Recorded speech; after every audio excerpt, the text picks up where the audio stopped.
11:30 जिसका असल नाम हरमन था, ज़रई फार्म से हेलीकॉप्टर को उड़ाकर नाराकान पहाड़ियों की तरफ लिए जा रहा था। उसका प्रोग्राम था कि वो पहाड़ियों के करीब हेलीकॉप्टर को छोड़कर खुद किसी जीप के ज़रिए वापस फार्म में पहुंच जाएगा। लेकिन अभी उसे फ़िज़ा में बुलंद हुए चंद ही लम्हे गुजरे होंगे कि 4 फाइटर्स तैयारों ने हेलीकॉप्टर को घेर लिया और उसे नीचे उतरने का हुक्म दिया गया। मगर हरमन जानता था कि अगर वो नीचे उतर गया तो फिर गिरफ्तारी के बाद दर्दनाक मौत उसका मुकद्दर बन जाएगी। इसलिए उसने फौरी तौर पर माहौल का जायजा लेते हुए एक खतरनाक फैसला कर लिया।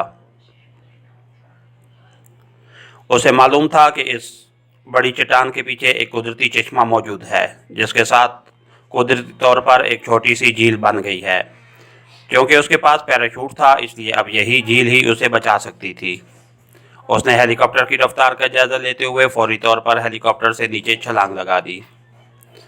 उसका जिस्म गोली की सी तेजी से जमीन की तरफ बढ़ता चला गया और फिर चंद लम्हों बाद वो ठीक उस झील के दरमियान में सर के बल गिरा और पानी की गहरी तह में डूबता चला गया। उसका अंदाज़ा 100% दुरुस्त निकला था। अगर उसके अंदाजे में मामूली सी भी गलती हो जाती तो सपाट ज़मीन से टकराकर उसकी एक हड्डी भी सलामत न रहती और शायद कुदरत को अभी उसकी ज़िंदगी मकसूद थी। खुशकिस्मती से उसका अंदाज़ा दुरुस्त निकला और वो ठीक झील में जा गिरा। पहले तो वो सीधा तह में बैठता चला गया, लेकिन दूसरे लम्हे पानी ने उसे ऊपर की तरफ उछाल दिया और फिर सतह पर आने के बाद उसने अपने आप को संभाला और तेज़ी से किनारे की तरफ तैरता चला गया और फिर किनारे से बाहर निकल आया। उसके कपड़े पानी में शराबूर थे और उसे हेलीकॉप्टर का जलता हुआ ढांचा साफ नज़र आ रहा था, जबकि फाइटर तैयारे वापस जा चुके थे।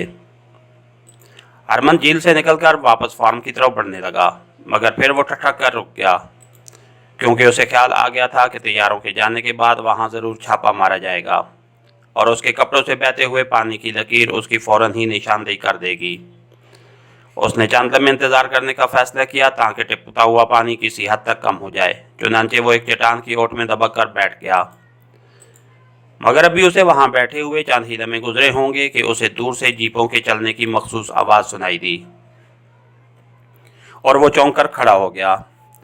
मगर दूसरे लम्हे उसे फौरी तौर पर दुबकना पड़ा, क्योंकि उसने दूर से 20-25 तेज़ रफ्तार जीपों को फार्म की तरफ बढ़ते हुए देख लिया था।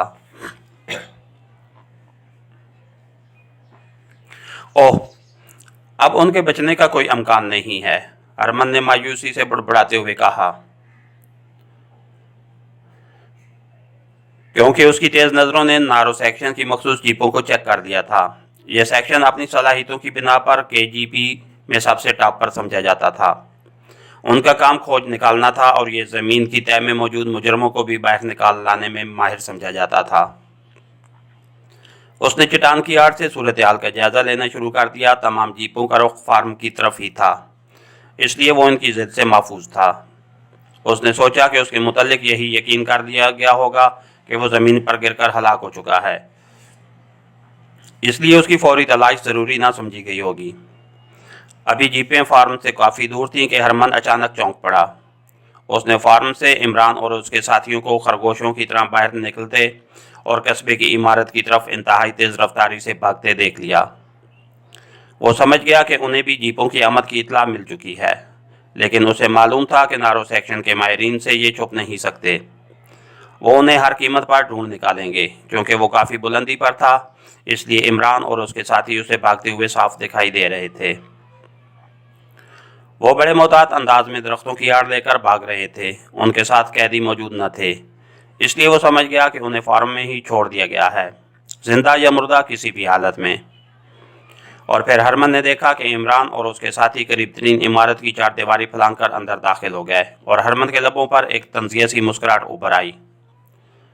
खामखा भाग रहे हैं, नारो सेक्शन के आदमियों से बच निकलना नामुमकिन है और जाहिर है फार्म में उन्हें ना पाकर उन्होंने पूरे इलाके को घेरे में ले लेना है और इमरान और उसके साथी हकीर चूहों की तरह मारे डाले जाएंगे। लेकिन वो सिवाय मायूसी से बड़बड़ाने के और कर भी क्या सकता था, इसलिए खामोश बैठा रहा। चंद लम्हों बाद जीपों ने फार्म को घेर लिया और फिर मुसल्लह अफराद जीपों से निकल कर फार्म में दाखिल होते चले गए। मगर थोड़ी देर बाद जब वो सब फार्म से बाहर निकल आए और फिर हरमन की तवक्को के मुताबिक वो सब तेज़ी से उस इमारत की तरफ दौड़ते चले गए। इमरान की तरफ जाने वालों की तादाद 12 के करीब थी, जबकि बाकी अफराद इधर उधर फैलने लग गए थे। और फिर उसने नारो सेक्शन के मुस्लिम अफराद को इस इमारत में दाखिल होते देखा, जिसमें इमरान और उसके साथी भी छुपे हुए थे, और हरमन का सांस तेज हो गया। अब उसे किसी भी लम्हे फायरिंग की आवाज़ों का इंतज़ार था, जिसके बाद बाकी एशिया सीक्रेट सर्विस ने लाशों के ढेर में बदल जाना था। मगर जब 10-12 मिनट गुजर गए और फायरिंग की आवाज़ न सुनाई दी तो हैरत के मारे उसकी आंखें फैलने लगीं। फायरिंग न होने के बाद उसकी समझ में न आ रहा था, और फिर उसकी आंखें वाकई हैरत से फैलकर फटने के करीब हो गईं जब उसने अंदर जाने वाले मुस्लिम अफराद को खाली हाथ बाहर निकलते देखा। इतनी देर में चंद मुस्लिम अफराद के सिवा बाकी लोग भी इमारत के करीब पहुंच चुके थे, और फिर चंद लम्हे वो गिरोह की सूरत में जमा होकर बातचीत करते रहे, और उसके बाद वो सब इकट्ठे होकर एक बार फिर इमारत में दाखिल हो गए। इस बार उनकी तादाद 30 के करीब थी, और हरमन समझ गया कि अब इमरान और उसके साथियों को छुपना नामुमकिन है। मगर थोड़ी देर बाद वो ये देखकर एक बार फिर हैरान हो गया कि अंदर जाने वाले एक बार फिर नाकाम बाहर निकल आए, और फिर 2 मुस्लिम अफराद उस इमारत के सामने रुक गए, जबकि बाकी अफराद कस्बे की तरफ बढ़ते चले गए। वो शायद अब कस्बे की इमारतों की तलाशी लेना चाहते थे, लेकिन हरमन ऊंची जगह पर होने की वजह से साफ तौर पर देख रहा था कि इमरान और उसके साथी इमारत में दाखिल होने के बाद बाहर नहीं आए, क्योंकि इमारत का अगबी मैदान भी उसे साफ नज़र आ रहा था। इसलिए उसे यकीन था कि बहरहाल इमरान और उसके साथी इमारत के अंदर मौजूद हैं। लेकिन फिर वो कैसे नारो सेक्शन के अफराद की नज़रों से छुपे रहे, ये बात उसकी समझ में न आ रही थी। ये तो उसे मालूम था कि जदीद अंदाज में बनी हुई इमारतों में तहखाने बनाने का रवाज नहीं है, इसलिए ये भी नहीं कहा जा सकता कि वो किसी खुफिया तहखाने में छुप गए होंगे। हरमन को ये तो यकीन था कि इमरान और उसके साथी इस इमारत में हैं, और उनके बच निकलने के अमकानात उनके पुरस्कार तौर पर छुप निकलने के बावजूद काफ़ी कम हैं, क्योंकि नारो सेक्शन के अफराद उस वक्त तक वापस ना जाएंगे जब तक उन्हें ढूंढ ना निकालें। इसलिए उसने खुद ही कोई ऐसी तरकीब सोचनी शुरू कर दी जिससे वो इमरान और उसके साथियों को उस इमारत से सही सलामत निकाल कर ले जा सकता। और फिर अचानक एक तरकीब उसके जहन में आ गई, और वो चौंक कर उठ खड़ा हुआ। उसके कपड़े अब खुश्क हो चुके थे, इसलिए अब वो आगे बढ़ सकता था। वो तेज़ी से हरकत में आया, और फिर उसने दरख्तों की आड़ लेकर एक लंबा चक्कर काट कर उस इमारत की पुश्त की तरफ बढ़ना शुरू कर दिया। वो हद्दुल इम्कान एहतियात से आगे बढ़ रहा था, क्योंकि उसे मालूम था कि किसी भी वक्त उसे कहीं से भी चेक किया जा सकता है। अब उसे उसकी खुशकिस्मती कहिए या उसकी एहतियात कि वो किसी की नज़रों में आए बगैर उस इमारत की पुश्त पर पहुंचने में कामयाब हो गया। इस तरह चौंके मुस्लिम सिपाही मौजूद न थे, इसलिए वो आसानी से छोटी दीवार से कूदकर इमारत के अंदर दाखिल हो गया। इमारत में खामोशी छाई हुई थी। वो तेज़ी से इमारत के सामने के रुख पर मुड़ा, और फिर उसने एक कमरे के दरवाजे पर पहुंचकर आहिस्ता से एक्सट्रो के अल्फाज दोहराए। लेकिन जब कमरे से कोई जवाब ना मिला तो वो आगे बढ़ गया और एक बड़े कमरे के दरवाजे पर पहुंच गया। उसके अंदर हर तरफ खाली पेटियां बिखरी हुई थीं। एक्सट्रो, मैं 1130 हूँ, हरमन ने दरवाजे से करीब जाकर सरगोशियाना लहजे में कहा। दूसरे लम्हे पेटियों की एक दीवार को हरकत हुई और फिर एक तंग से रास्ते से इमरान निकलकर बाहर आ गया। उसका लिबास गर्द से अटा हुआ था। क्या तलाश करने वाले चले गए हैं जो तुम यहाँ पहुँच गए हो? इमरान ने दबे लहजे में कहा।